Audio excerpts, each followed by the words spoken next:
These poor people had no idea what was coming. They just woke up in water. Unimaginable, horrific tragedy. It was biblical, dude. We thought there were about 40 people missing. And every time we got an update, dude, it just kept going up. After Friday, I don't think there were any survivors. I still wasn't prepared for how bad Hunt and Ingram were going to be. Yeah, dude, it was tough to see. Sorry. So let's start from the beginning.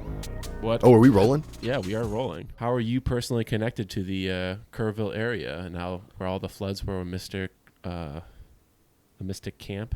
Yeah, dude. So my family, most of my family is from Kerrville, which was kind of the epicenter for the Kerr County flooding. Yeah.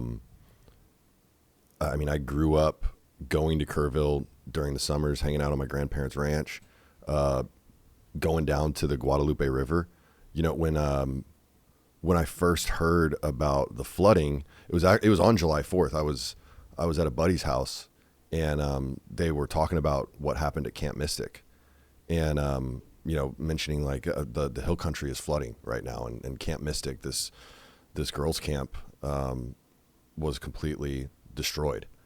But at that point, I didn't know the extent of it. I wasn't familiar with Camp Mystic, and so it didn't really register on Friday. Oh, like this is an area I grew up in. Yeah. You know, but then one of my buddies, it was actually his house that we were at for 4th of July. Probably about, I want to say maybe like 9 or 10 p.m. I noticed him kind of running around his house, gathering stuff together, and I was like, "What's going on, dude?" And he was like, "I'm gonna take supplies down to or up to the hill country." And I was like, "What's the deal?" And he was like, "It's underwater. Everything's underwater. The Guadalupe totally flooded." And I still didn't understand the extent of it at that point.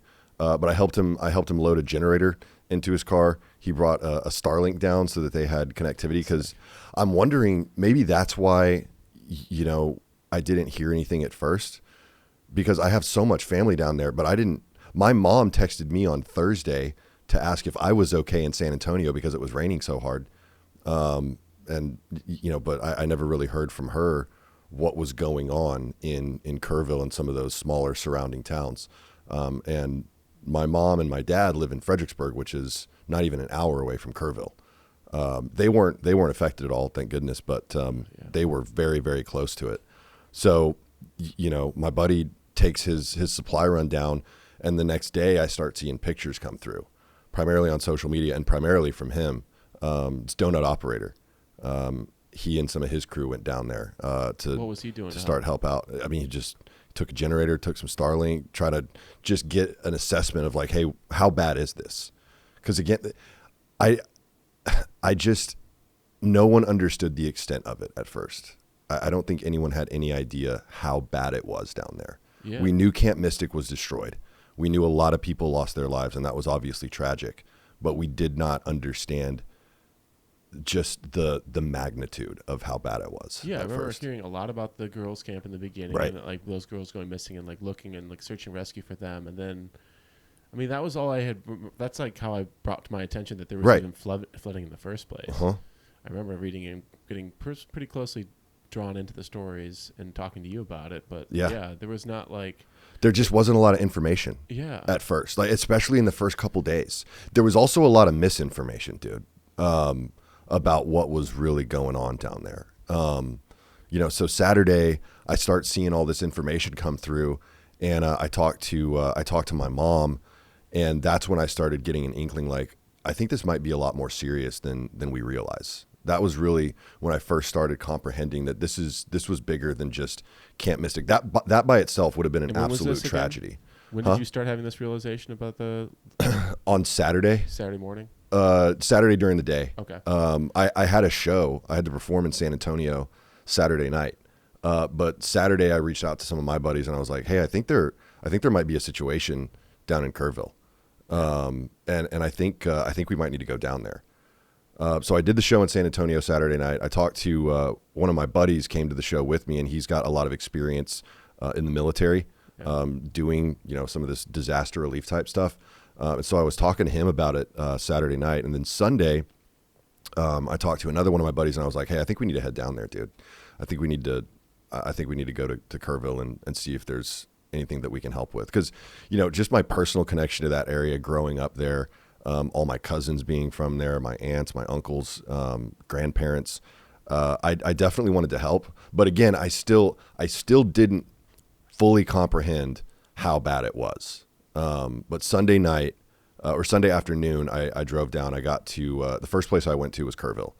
And I immediately went to, there's a bridge just outside of the downtown Kerrville area, Guadalupe Park. I think I saw pictures of. There's a lot of videos of like the. Yep. It's got a good view of. Like, you've probably seen a picture of the upside down ATV. Yeah. That was in the Guadalupe River. That was like some of the early images, other than Camp Mystic, that were coming out, were the Guadalupe River in Kerrville. Yeah. And I got there, and again, this is my cousin and I went down here to fish. We would play under the bridge, splash around in the water when we were kids. And I get there, dude, and it was overwhelming just to see that right off the bat, how high the water had risen, because the Guadalupe River is usually a foot or two deep. Yeah. Yeah. And I got to Guadalupe Park, and there is debris in the trees. There was some sort of truck or RV like up in the trees. There was the upside down ATV. The water was still running very strong at that point. But just seeing how high the water had gotten I think a lot of people were saying early on that the water had risen 26 feet or something like that. It got up to 40 feet in some areas that I knew about. And I thought was in one of the areas. Yeah. That's the first thing I noticed. This was higher than 26 feet. Oh yeah. It was in like 45 minutes. Yeah. It like the magnitude of it and how rapidly it rose. I mean, that's really what caused this unprecedented level of destruction. Yeah. So yeah, Sunday night, the first thing I see is just how it leveled the Guadalupe Park area in Kerrville. And then I started having a better understanding at that point, like how bad it really was. But there wasn't a lot I could do on Sunday night. My buddy Justin Governal, he's a good friend of mine. He had gotten there a couple hours earlier. So he got there and was immediately put onto a search and rescue team. So they sent him out in a boat on Sunday night. Where'd you guys go to get on these teams? I don't know where he went to get on that team. I think maybe it was Centerpoint. I think he went to Centerpoint first.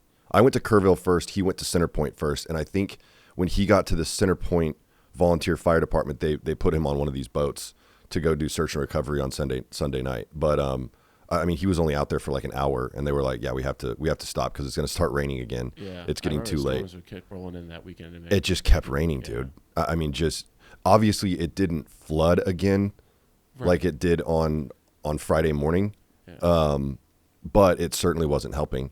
Right. It wasn't letting the water go down, and that was a big part of the search and recovery. Is if the water can recede a little bit, we'll be okay.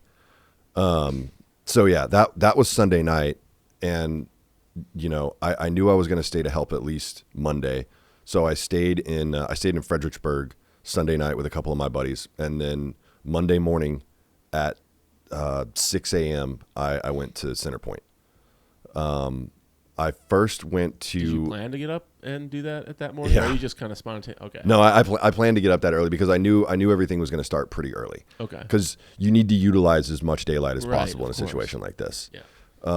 So the first place I went was kind of a rally point for law enforcement, and dude, law enforcement showed up like from Texas. There were so many police officers, firefighters, game wardens. I mean, hundreds and hundreds and hundreds of these guys that showed up from all over the state and kind of rallied in Centerpoint and Kerrville. But Kerrville, I think, was the primary focus. I don't really know why. I know there's a lot of bureaucracy and red tape that goes into getting state assistance when you have a disaster like this, and I think maybe Centerpoint didn't necessarily have the leadership that they needed because it was all volunteer in Centerpoint. They didn't have any professional firefighters in Centerpoint. They have the Center Point Volunteer Fire Department. And so that's where I decided to go. I went from, kind of this law enforcement rally point where I didn't think I could be of much help over to the Center Point Volunteer Fire Department. And that's where I got placed on the first team that I was on. I showed up there. It was kind of interesting, dude, because the day prior, they were having to turn people away. So many volunteers showed up to Center Point on Sunday that they were having to turn people away because they couldn't keep track of everybody. It would have been too chaotic. Hard to organize, I'm sure.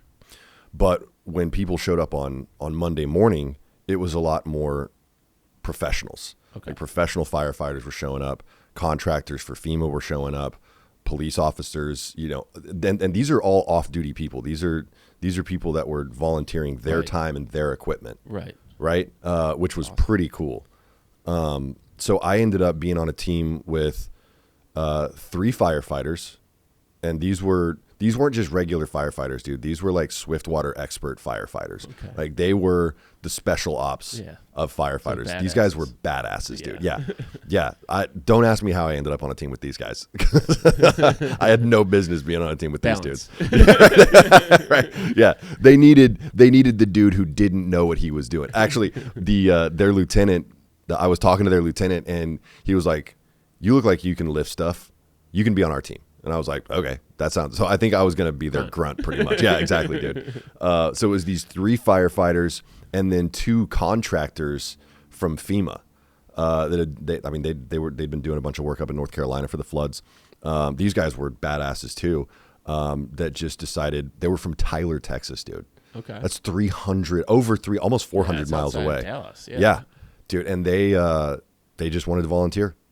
I mean, these guys that do this professionally for a living and make a pretty good living doing it too, just wanted to show up and help, dude. Which I mean, that is one of the coolest. Obviously, this is a tragedy. Right. This is horrific. The loss of life is just unimaginable. But the support, the outpouring of support and love for the Hill Country with this event was incredible, dude. Yeah. So I end up on this team. We get deployed out to a location in Center Point on Sutherland Road. And we get to this, we get to our location, and it's almost like down in a ravine. So the road is up high, and then you have to walk down this hill into what would normally be a ravine when the Guadalupe River is at a normal level. But dude, the first thing I noticed when I got there, it's gotta be at least a 30-foot drop from the road down to the river. Yeah. There was debris on the fences at the road level. I mean, there were items like kayaks, clothing items, furniture up in the trees. I'm talking like 20, 30 feet up in the air. I mean, just to give you an idea of how deep this water got, how quickly it got deep, and how deep it really was. It was crazy to see. Like pulling up on Sutherland Road, we were just like, holy shit. This is absolute devastation, dude. Yeah. So we get down into the river area, and our job, what we were tasked with doing, we're going through debris piles and chainsawing up these debris piles, digging through them to see if there were bodies. Yeah. And that was what we were tasked with doing.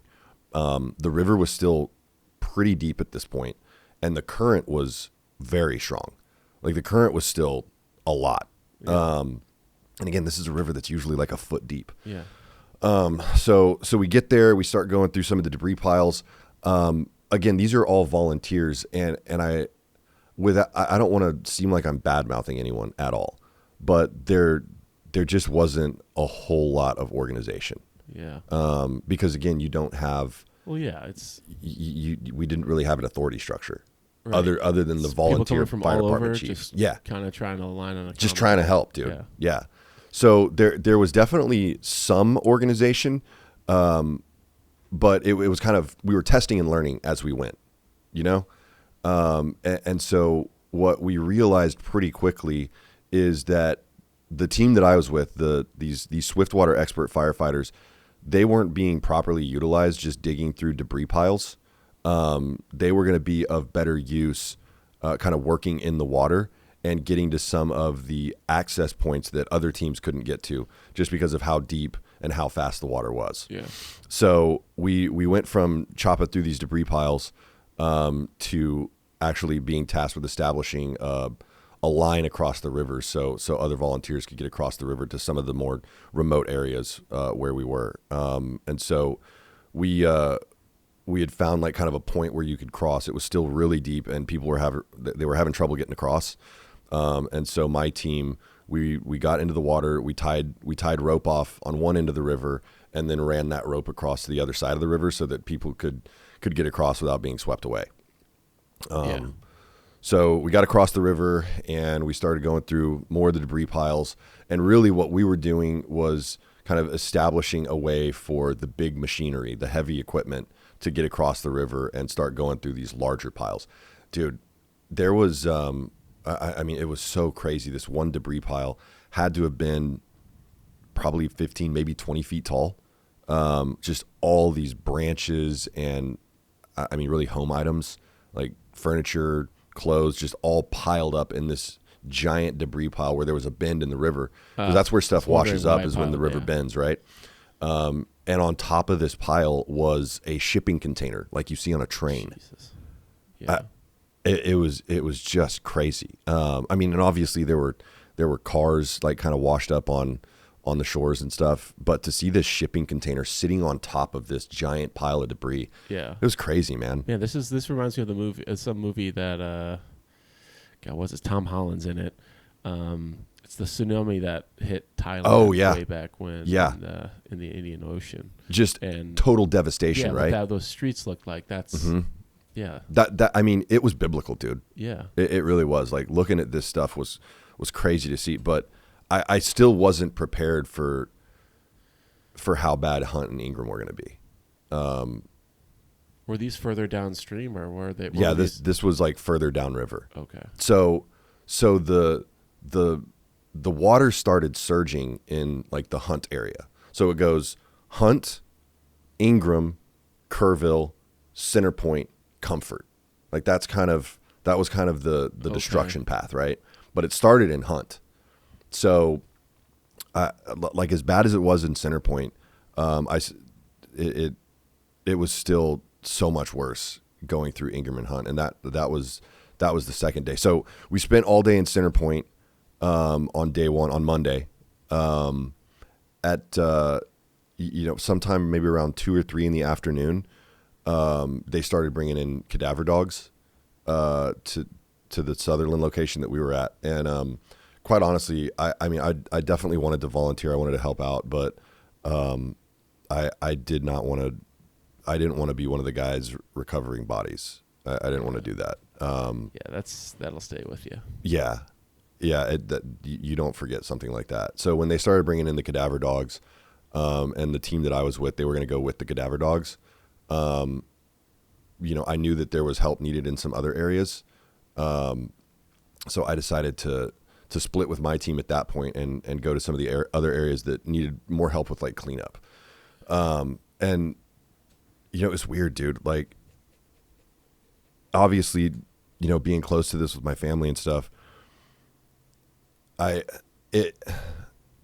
gravity of it never really hit me until the cadaver dog showed up. And I was standing there. I was eating a Nature Valley granola bar.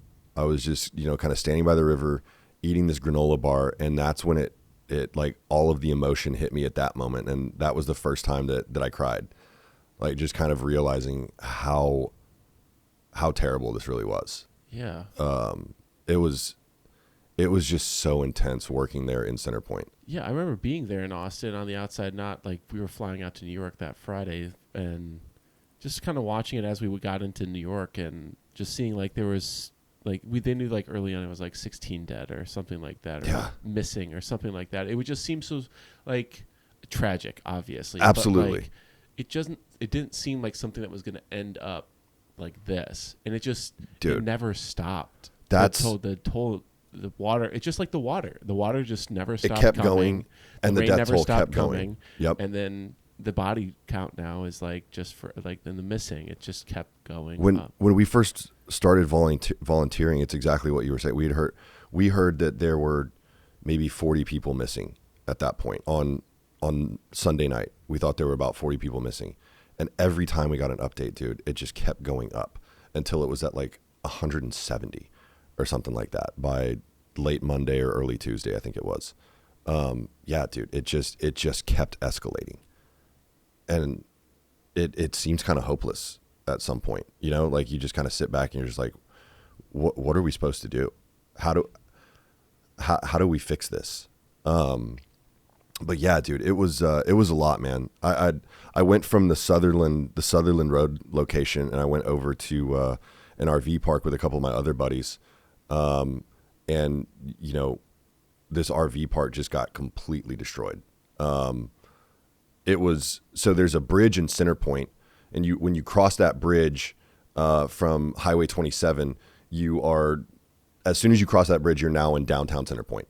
And that's where the volunteer fire department was. They had like a donation drop off right there as well. But right after the bridge, there was this RV park that just got completely decimated. I mean, the RVs were up in the trees. There were trailers, you know, just kind of washed down river. I mean, that place was just, I mean, it had been completely underwater. So we went to that location just to try to help with some of the cleanup, because at this point they still hadn't really figured out how to deploy all the volunteers. And so this RV park, they had no one there helping them. It was people that lived in these RVs and these trailers that were trying to clean up the mess. And so we got there and, you know, just started trying to help chainsaw some trees, just clear away, you know, some of the debris and stuff. You know, and that's, we spent a few hours there, and, that was kind of the first day on site. And so, you know, by the end of the day, you couldn't really work in the dark on this stuff, right? Yeah. You weren't. Yeah. I mean, it's not safe, and you're really not going to find anything either. Right. So we wrapped up around, I think, 6 or 7 p.m. probably. And then, you know, I was only planning on staying there for a day, but after seeing how bad it was in Center Point, I decided that I was going to stay for another day. So I stayed in Fredericksburg again that night, and showed up to the volunteer fire department again at like 7:30 Tuesday morning. Here's what's interesting.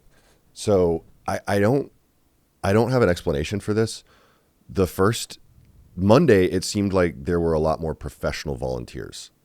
Tuesday morning when I showed up, it seemed like a lot more civilian volunteers. So there was somehow more chaos on Tuesday. I would expect, from more civilian and less professionals. That makes sense. But I guess. I wonder why. I don't know, dude. There were still a lot of professionals there. Don't get me wrong. It just seemed like Monday it was overwhelmingly professionals, and then Tuesday it was more so civilians. Was it more people overall, or was it just? No, it was about the same amount of people, I would say. Same amount of people, just more civilians. A lopsided number of civilians this time. Okay. So I don't think we had the same level of leadership on Tuesday as we did Monday. And so we were able to put together a bunch of the teams really quickly, but we weren't able to get people mobilized. I mean, my team, I had a team of 6 again. Not the same guys as from Monday, but I had 3 off-duty police officers, and then myself, and then 2 other civilian guys with chainsaws, essentially. So we weren't getting our teams mobilized. We were standing there for, I think it was like an hour. I think it was around 9 a.m. when I was like, why aren't we moving out? So I went and talked to, you know, the guy that was kind of in charge of logistics, and, you know, he was like, I don't know why it's taking so long to get assignments right now. We want to move y'all out. We're just not getting the permission to send you on to send you out to your location. And so I asked him, I was like, hey dude, if I know of places that need help right now, is it okay to just take my team and go? And he was like, I can't tell you to do that. I can't say that's what you should do, but I can say that if I was in your position, that is what I would do. I was like, no, fair all right. enough. I respect that. Yeah, I get that, right? So I get my team together, and we're getting our equipment, and there were a couple other teams that were also ready to go that had equipment, that had the chainsaws, and they wanted to help. And they kind of saw my team getting ready, and they were like, "Hey, are y'all getting deployed out?" And I told them, I was like, "No, we know some places that need help, so we're just gonna move out." And they were like, "Well, we'll come with you. We're ready to go." So we went back to the RV park. My team and a couple other teams, we go back to the RV park to help out. And when we show up there, we've probably got like 15 guys with us at this point that show up to this RV park. So we get to work straight away. This is one of the coolest moments to me from this volunteering experience. I had the 3 San Antonio police officers. These are SAPD off-duty officers, right, that are with me. The other team that came out there with us, it was like 10 banditos, which is a motorcycle gang Yeah. from Texas that show up to help out. So you've got police officers, motorcycle gang members, and a stand-up comedian all working together on this common mission, which was so cool to me. Yeah. It didn't matter, what your background was. It didn't even matter really your level of expertise, as long as you were willing to help out. Like, that's what we wanted to be there doing. Yeah. And it was really, really cool. So we started at the RV park, and then calls started coming through. I started getting calls and messages from people in other locations saying, "Hey, we don't have volunteers. We need people. We need boots on the ground to help out, because we're just, the teams weren't being deployed properly at that point." So I start getting these messages and phone calls. So I leave part of the team that I was with at the RV park. I let them know, "Hey, we're going to go to this other location. I'll call you and let you know how many more people we need. Y'all stay here, help at the RV park. We're going to go check out this other location." We end up back at the Sutherland Road location that we were at on Monday. We got there, and as soon as we got there, actually, they showed up with, I mean, it was a lot of cadaver dogs that they showed up with. As soon as like my team got to the Sutherland Road location, and we were talking to some of the authorities on site, and they were like, we're gonna be doing like cadaver search and recovery. There's not a lot that y'all can do here, but if you could leave some people here just to help clear out debris if we need that assistance. And so we ended up leaving some of the team at Sutherland Road. We got more people that wanted to come and volunteer with us wherever we were going, and that's when we got the call that they needed help out in Hunt. Now, up until this point, I don't think they were letting people in to Ingram and Hunt, because that was ground zero for the flooding. Mm-hmm. That's where it was the worst. That's where Camp Mystic was located, was in Hunt. Yeah. And so they really weren't allowing, especially civilian volunteers, into Ingram and Hunt prior to that point. But we got the call, and so we took a team of about 10, and we drove from Center Point to Hunt, which is about an hour drive.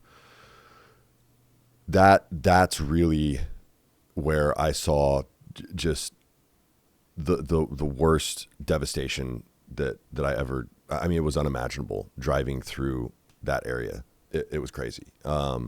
It was just you drive down 27, and on the left hand side, or on our right hand side, it's primarily fields. So the river's on our left, and there's like fields and residential areas on our right. The fields and residential areas were just full of cars that had washed up, debris, houses that had just been carried down river and dumped on the side of the road. It was absolutely insane seeing this. On the left hand side where the river was, I mean, there were some areas that we drove past, and you just saw these big cement slabs by the river. We're like, "Oh, what are those big cement slabs?" And we realized, oh, those are foundations. Those are foundations where houses just got swept away, just gone. It was so, and once again, I mean, there was a particular area in Ingram that we drove by, and me and my cousins used to play in this area, dude. I mean, there was kind of like this bridge and this dam, and you could slide down the dam because it would be kind of slick from all the water. And I mean, instead of like people playing in this area, it's just debris and wreckage just washed up in this area. Yeah. I mean, it was just crazy to see, dude. So we drive down through Ingram, we get into Hunt, and Hunt was just, I mean, it was a hellscape there. It was all of what the. What did you see? Describe. Put a picture in words. What do you remember? It was just buildings completely washed out, just destruction everywhere. I mean, because the river was right there, right. and when the river surged, 30, 40 feet, whatever it was, it just took out everything. I mean, fences were down, trees were down, cars were everywhere, people's houses, people's personal belongings were just everywhere. And I mean, this is on Tuesday. This is Friday, Saturday, Sunday, Monday. This is 4 days later. That it's still just carnage, It was so stark. It was heartbreaking to see. It was overwhelming to see because we'd spent the past day, the day prior in Center Point. We thought that was bad, but then driving into Ingram and Hunt, it was just like, holy shit, these people are never going to recover. There's no way. That's how bad it looked. I know they will. But just seeing these people like kind of walking around, picking up their personal belongings out of these flooded houses and buildings. I mean, it was just so sad to see, dude. At the RV park, when we first got to the RV park on Monday afternoon, and we walked in, and there was a guy like kind of picking some stuff up out of the mud. And I walked up to him and I was like, hey man, do you need any help? And he just like looked at me with this, it was like his eyes were empty. And he just looked at me and he was like, I don't know. Dude, it was so sad, bro. Yeah. Like, see these people, man. I can't only imagine. So you see that, and then you drive through Ingram and Hunt, and it's just, everything's gone.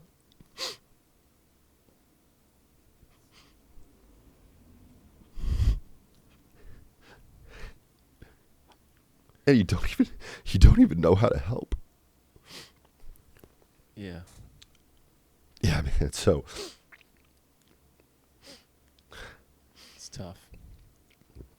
Yeah, dude, it was tough to see. Sorry. No, dude. So we get to our location in Fleming, and we'd been attached to this search and recovery team because they really hadn't had any help yet, and they just didn't have the volunteers that they needed. So we get down there, man, and it's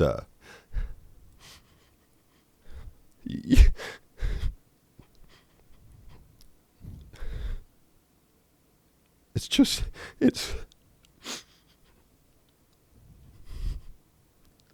like cars and like kayaks and clothes and like children's clothes that were like washed up on this river. And like the cars had like orange X's painted on them to like signify that they'd already gone through, that they'd already like checked for bodies. But it was just all the people's stuff that was just there, dude. It was crazy to see. And we were the first people that had been there. No one had been there yet, aside from, checking the cars to make sure that there weren't bodies in the cars. Right. So we start like, walking through, going through the debris piles, like kind of, making sure that there wasn't anything that people had missed. Because, the day before we'd been told that, they found a body like 20 feet up in the trees. Yeah. So we're just going through and, making sure that there was, like I said, there wasn't anything that had been missed. And so we spent the rest of the day there. And that was just, dude, that was so tough to see. It's like I said, man, I cannot adequately describe the level of destruction that we were seeing out there. I don't think anyone can really understand. Like, you see the stuff that's being posted on social media, like the time-lapse videos of the river surging. And yeah, it looks crazy, and even like some of these aerial shots of, people's houses being washed away and like some of what we're seeing, like it, obviously, it's bad. It's terrible, dude. It's heartbreaking. It's tragic. But then once you get down there on the ground and you're face to face with this, it's overwhelming. Yeah, it's nothing you can prepare for. I mean, there was so much about, giving the weather services grief for not putting out warning and enough. Whatever. You doesn't. One, there was warning, but two, you can't prepare. It's for a natural disaster, right? You can't prepare for something like that. That is something beyond the worst case. It's like it's called a flash flood for a reason. You don't have time to prepare. That's why it's a flash flood. Yeah, and especially on this scale, it's and this area, by the way, of the hill country is known as Flash Flood Alley. Yeah. The hill country, it's an arid climate, right? That's why they grow, they have so many vineyards in this area, right? But Kerrville in particular and Hunt and Ingram, a lot of the terrain is covered with this stuff that we call caliche. Yeah. And it's like this clay mud stuff that gets super hard and like cracks open during the summer. Yeah. I mean, water that can't absorb the rain. And so it all just rushed down into the Guadalupe, and that's why you saw this crazy surge. Someone said, I don't know if this is accurate or not, but someone said like the rain dumped like 100 billion gallons of water on the hill country. Some insane number. We should look that up. Put this in a tag on the video on what it is. But like there was a comparison to what are the equivalent amount of rain it got in that specific area, and it was incomprehensible. It was crazy. Yeah. And it kept going, and it's gonna keep going. Right. So I think there's been a lot of misinformation. I mean, you brought it up like with the weather alert system and people not getting notification. I mean, when we were in Hunt, I had no signal. Yeah. One of the guys that we were volunteering with that came with us, he happened to have a Starlink in his truck. Right. And that's how we were able to connect to Wi-Fi. Man, just life-saving. I mean, these poor people had no idea what was coming. They had no clue. And that's another thing that just makes it so heartbreaking, dude, is like they just woke up in water. Yeah. It was the middle of the night. It was just brutal. But the other thing that was so sad to me, there were a lot of social media reports coming through saying, oh, they were rescuing people on Saturday and Sunday. They found people, at the river. They were there. I don't think there were any rescues. I don't think there were any survivors after Friday. Yeah. I mean, you had that guy, Scotty Ruskin. Yeah. I mean, talk about a hero, dude. Oh, yeah. That saved I think it was on Friday, right? Yeah. That he went in with the Coast Guard. He was a rescue swimmer, and he saved like 170 people or something like that. Something like that, 165, 170, something like that. I mean, so there were definitely a lot of people that got rescued, but after Friday, I don't think there were any survivors. Even when we got to Center Point on Monday, like I had heard the location that we went to on Sutherland, people had been saying like, oh yeah, they found 2 people alive at this location. And then I was talking to some of the actual, firefighters, and they were like, we didn't find anyone alive. I think people just want something to hold out hope for. Yeah. But there really was no hope, other than, helping with this search and recovery and cleanup effort. But dude, I mean, people have asked me like, how do we stop this from happening again? You don't. Yeah. Unfortunately, as long as you've got communities on a river, dude. Yeah. Stuff like this is going to happen again. It's happened in New Braunfels so many times. I know people in New Braunfels whose houses have been flooded out and washed out 3-4 times. So as long as you've got communities on the river, and as long as natural disasters still exist, like there is the potential for this kind of stuff to happen. Yeah. But it's about rallying together as a community to rebuild, dude. After this, that really has been my takeaway from this. I mean, this is talk about how you've processed it now that you've been away from it, dude. It changed my perspective on everything. This was a unimaginable, horrific tragedy, right? I mean, truly, the loss of life was just overwhelming and staggering. Yeah. But at the same time, watching the community come together on this common mission. Yeah. I mean, people from all over Texas, dude, banditos and off-duty police officers working side by side. Yeah. That's incredible. The outpouring of love and support for these impacted towns has just been so cool. Yeah, all the differences between us kind of wash away. They really do. You know, when it comes to something that is so unifying, like a disaster like this. Yeah, I mean, it requires community. You're able to set aside your differences just to help, and so many people want to do that. So many people just want to help, Right. you know. And I'm still getting so many calls and messages about this. You know, a friend of ours, B. Oh yeah. You know, she and some of her people drove up from Houston with donations and to help volunteer. One of my friends, another one of my friends that lives out in Houston, put together this huge donation drive and was able to drop stuff off in Leander and Centerpoint and Kerrville. And that's what they need right now. They need volunteers to continue helping with the cleanup effort, because this is going to take years, dude. It's going to take years to clean this all up. And they need consistent donations, whether it's, you know, necessary items like hygiene items, clothes, food, paper towels, toilet paper. Bleach was something that I didn't even think about, but one of my friends told me they need bleach just to, you know, clean stuff. Mm-hmm. They're going to need consistent donations. They're going to need consistent volunteers, and they're also going to need help, not just at ground zero, you know, in Hunt and in Kerrville and in Centerpoint and in Ingram. There's communities like Leander that, I mean, they got decimated. And dude, one of my friends in Leander said that it was local people trying to clean up their own houses while they were pulling bodies out of the river that were washing down. Yeah. With no volunteers, no help whatsoever. Yeah.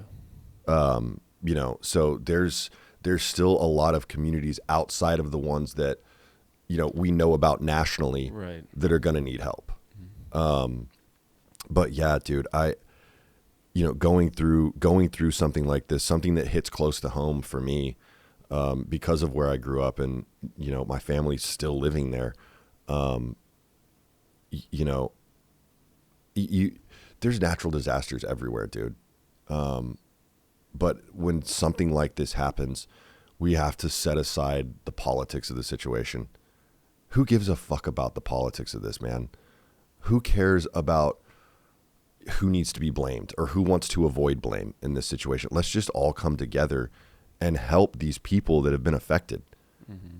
I mean, there's so many victims here. Yeah. So who cares if, you know, the weather system was to blame, or you know, law enforcement didn't get the emergency message out fast enough? Who cares? These people still need help, and we can all rally around that. Yeah. Yeah. The immediate discussion should never be around things like that. It should just simply be about moving, you know, getting things in order, getting people saved, and then when things are recovered, then look back on what happened and try and make the best of what you learned from the mistakes that were made, if there were any mistakes made, or be honest about the reality of the situation and what we need to find ways to improve for sure. Like if there was an opportunity to warn people faster, like, let's address that. Yeah, but not right now. Not when there are people in need and communities that are struggling. Like, it's just crazy to me. Yeah. If you're one of those people that the first thing you want to talk about is the politics of the situation, I would challenge you to get down there to ground zero and then you'll realize come face to face with it, dude. Because everything else just kind of doesn't matter when you're staring this destruction and this tragedy in the face, dude. No one cares. Everyone just wants to rebuild. That's it. Let's just help these people, man. Yeah. Yeah. I think that's it, bro. Yeah. Thanks for sharing, Davey. I know that wasn't easy.